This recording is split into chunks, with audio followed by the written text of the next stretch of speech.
Which one of these 3 paintings is the best one? Choose carefully.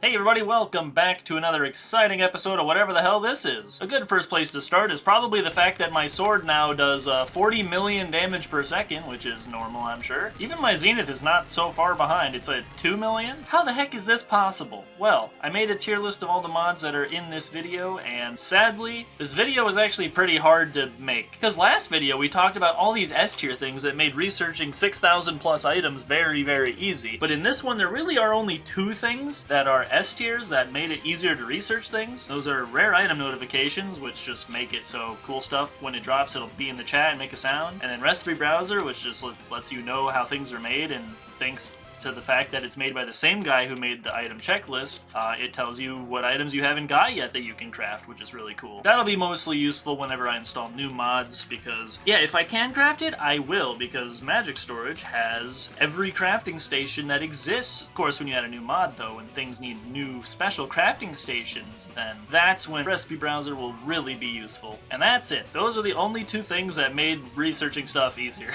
So let's get into the content mods, shall we? As I alluded to earlier, yeah, my weapons are OP, that's because of weapons enchantment. All of your items can get up to level 40, which increases their critical strike chance. At max level, your item will critically strike every single time, which I don't really like. On top of that, you can infuse other items into your items, like if there's something that has a higher score, you can put it in here and hit this button, and then combine it with a weaker item. Thanks to Storm's Editions mod adding a boss past the Moonlord, it has a few drops that I was able to infuse to my Zenith and my Zenith Short Sword, which these basically double the damage of your weapon. And then the third way your items can get stronger is all these random enchantments. There's a shitload for time for some reason. I love this item, by the way. It's so funny to me. Dude, last night when I was trying to record this and I couldn't figure out what to say, just doing this over and over again made me laugh so hard. I went on Amazon and I bought one for, like, real life. So I'll let you know when that shows up. Anyway, yeah, these do a bunch of random things, like you got Amaterasu buffs and cool shit, and, like, fishing power increases, which, yeah, now my golden fishing rod has how much fishing power? 477? And the 30 fishing bobbers from Fargo's gets multiplied by 6 thanks to my enchantment. And now I have this many. 180 of them or whatever. And it's like, it's so broken that any fishing related content, I'm gonna obtain all of it in one cast of my rod. So I guess that is a thing that maybe is gonna make researching stuff easier, I suppose. Only problem is I kind of move weird now. Like, when I have this sword, I move slower and I fly slower and I descend slower. Put luck on some things, which also does something apparently, and then I added a bunch of defense, which is just like for fun, because having a large armor stat makes me happy. But now I fall like I weigh 3 ounces, and I'm not sure how I feel about it. Storm's Editions mod adds these boots which make you fall faster if you hold downs, but it doesn't really solve the problem. What really solves the problem is that I basically teleport everywhere anyway, so who cares? And these massive attack speed and damage multipliers just kind of, I don't know, I like them. Just look how insane this attack looks.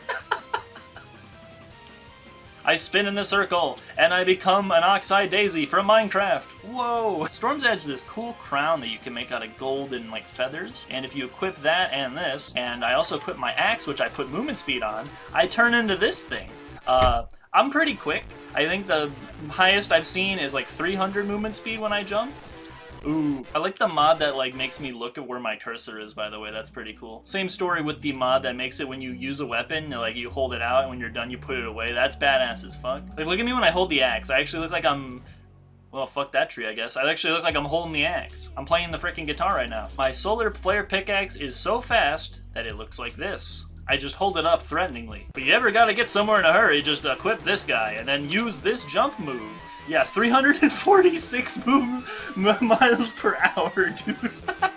I'm so quick. My guy is so fast that his head is like facing directly to the left. Dude has become an obtuse triangle. Every one of these videos I will continue to update you on how freaking quick I end up being. Vitality adds another 2 bars. We got the Arctic bar, which I don't remember what boss this spawns after. Maybe it was like Skeletron. And then Geranium bars, which kind of look similar to Platinum, but they have like little flowers and they're a little bit more green. I do think it would be cool to one day try and make the Terraria RPG mod work. That mod has a really ass, like, horrendous UI, and it makes you way too overpowered to the point of the last time I used it, I overflowed past 2 billion damage and it went to 0. But thanks to some of these curse enchantments, which have a positive and a downside. Maybe I could have my weapons do like, before I put menacing on everything again and equipped all these overpowered melee accessories. This is the main reason I have Souls Editions, by the way. That one doesn't really add that much of value, but this one in particular, that's an overpowered accessory right there. Before I equipped all those though, my Zenith did like 40 damage. I think my Lunar Portal did like 10. So maybe I could nerf myself on purpose so I don't get too overpowered. And even if I don't decide to deal with that RPG mod just because the UI is that bad, maybe I will just end up getting so overpowered from all the other stuff we're going to be researching anyway that I'll decide to do that. Vitality added it so there's skeletons, slimes, and these wasps that spawn in these moss biomes. It does add more life to the game for sure. Makes these biomes feel more special. Other than the groan tube though, which is my favorite thing in Vitality, some of the bosses that Vitality adds are actually pretty good. Mostly the music. The Mosquito Monarch is a Between Twins and Destroyer, so it's like a mech boss tier boss. This thing's boss music is like DM Dokuro levels of good. I've been listening to it even while I was writing the script for this video. Does anyone know why up here it's the Aether, but when I go down here it isn't anymore? Like, I'm closer to the Shimmer. Why does that stop being the Aether? Maybe I'm too deep. Vitality is the biggest mod that we've had to deal with so far, with over 800 items being added,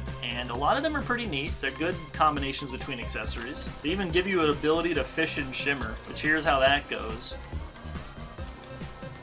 It's like a sword. I mean, yeah, look at how bad my items would be if they weren't the Zenith, literally the Zenith. Like, I bet this thing's stats are supposed to be much better than 13. Alternate way of making the mana regen potion or the seafood dinner. Alternate way of making Spelunker potion. Alternate way of making the summoning potion. Alternate way of making magic power potion. And more stone if you wanted it for some reason. That's kind of underwhelming. All hail the techno painting! Weapon enchantments I thought would be a nightmare, but nah, this witch just sells you basically everything, and you could just refresh her shop over and over till she sells you the one you want. No big deal. Vitality was a lot worse, but mostly just because the wiki is abandoned. Like, there's not even a page for half the shit in the mod. Storm's Editions, on the other hand, was a very fun time, and a lot of the accessories I have equipped now are from Storm's Editions, which these three give you luck. Combine that with all my enchantments, and yes, I think this is the max your luck goes. I guess Vitality does add these boots that give you immunity to the honey block slow. I do think that the Shimmer Fishing Hook, though, it should combine with Lava-Proof Tackle Box. Like a Terra Tackle Box, dude. Storm's Editions mod, overall, is probably the highest quality of all of the mods that we're talking about today, at least in terms of content mods, of course. And it goes for quality over quantity. It adds 2 bosses. One is the Painbringer. It's a post-Moonlord boss, and it doesn't look that offensively bad, but I'm not a fan of it. If you fight it in the For the Worthy world, then it's literally just like a magenta square that says,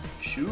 And the Overloaded Scandrome, which is like a space version of Plantera if you want. And when I say space version of Plantera, I mean like difficulty-wise, it's not a reskin. Always a fan of more bosses. Great segue. Gensokyo is a Toho-inspired mod that gives you a shitload of bosses from Toho to fight, and a bunch of Terraria versions of all of the Toho music. Except for UN was Owen Was Her, or whatever that song is called.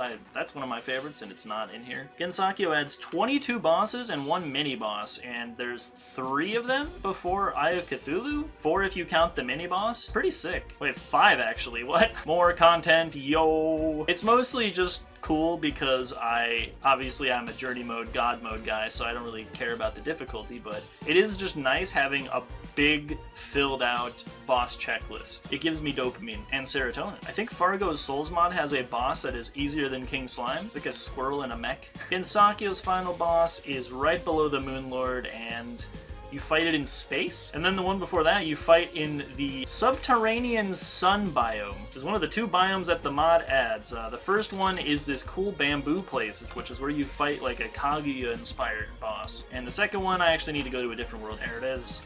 And sear my flesh! It has really good music here too. It has some enemies that only spawn here, so sadly the Bestiary in that other world will stay incomplete. That other world though, I'm not expecting it to last forever. There's definitely going to be some mods that we install that are going to require me to make new worlds, but I'm going to always keep it the first one around and try to get as far as I can on that one before I make new ones. The main difficulty of the Gensokyo mod is actually not all the bosses, but it's this guy, the Curio Shopper dude.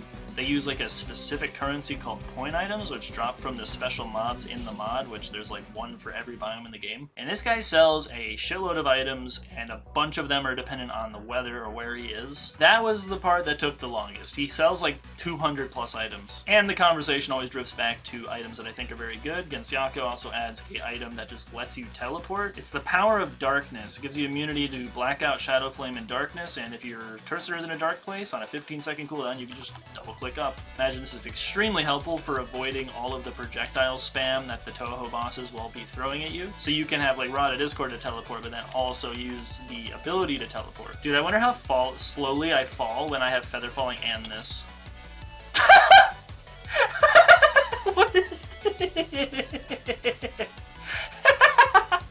I think a feather would actually fall faster than that. To finish up Storm's additions and Gensokyo, I really like both for the boss and accessory additions that they add. What I like especially about them, other than the bosses though, is that they add a lot of enemy variety. Storms adds a rare mob to every biome that has a cool accessory that it drops. Gensokyo has cool ass items too, but they're usually they're locked behind bosses or they are sold by Curio Guy. Never mentioned it, but Storms adds a pendant that makes you immune to the wind from the sandstorms, which I hate. Also suffocation for randomly. Sure, I like being immune to that. If a mod adds an accessory that makes me immune to something I hate, then I'm going to like it. And in terms of actual value, beyond just accessories and things that I like, Storms adds a item that makes it so you can just make the Celestial Pillar shields disappear if you've already beaten them. Psychedelic Prism, though, just does the same thing but better because it one-shots them through the shield. That leaves one content mod left, which is the IMK Sushi's mod, which is just a worse version of Fargo's. You get all these potions that summon the NPCs. And there's like items that are a worse version of the journey mode powers. And you got all these tokens that let you swap boss loot if you don't want to fight the boss again for whatever reason. And then there's also these tokens that drop in each of the biomes that you can use to get biome specific loot. Too bad I have all of them already. So in terms of actual gameplay, this was about 30 hours. That just sounds so beautiful. Just magic noise to my ears.